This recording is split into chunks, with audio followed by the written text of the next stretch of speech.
কথা বলছি, একটা কথা জিজ্ঞেস করবো তোমাকে। বলছি রোজ রোজ কি একই খাবার খেতে ভালো লাগে না? হ্যাঁ, তোমার জন্য কি অন্য কিছু বানাবো আজকে? বলো, অন্য কিছু বানাবো আজকে? আচ্ছা চল, আজকে তোমার জন্য একটা নতুন কিছু বানাবো, ঠিক আছে?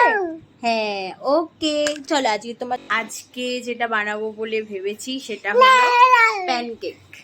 প্যানকেক বানাবো, ওটস আর কলা দিয়ে প্যানকেক বানাবো। দেখি আজকে ও খেয়ে কতটা খুশি হয়, তাই তো? ওর জন্য আজকে প্যানকেক বানাবো। চলো রেসিপিটা আজকে তোমাদেরকে শেয়ার করবো। তো ওকে আমি ওটস আর কলা দিয়ে প্যানকেক বানিয়ে দিচ্ছি। এখানে ডিমও অ্যাড করা যেতে পারে আর গরুর দুধও অ্যাড করা যেতে পারে। আমি ওগুলো ইউজ করিনি, আমি শুধু হালকা জল দিয়ে আর পেস্ট করে নিয়েছি, এভাবে স্মুথলি পেস্ট করে নিয়েছি। আর একটু বাটার সামান্য দিয়ে তার মধ্যে ওই পেস্টটাকে ভালো করে জাস্ট দিয়ে দিলেই হয়ে যাবে। তারপরে হালকা হালকা করে, একটু হালকা আছেই, হালকা হালকা করে ভেজে নিয়ে তারপরে জাস্ট রিয়াকশান ছিল ওয়াও। গুড বয়, বাহ বাহ, গুড বয়, ভালো করে গালে ঢুকিয়ে দিয়েছে। আচ্ছা ঠিক আছে, গুড বয়, গুড বয়।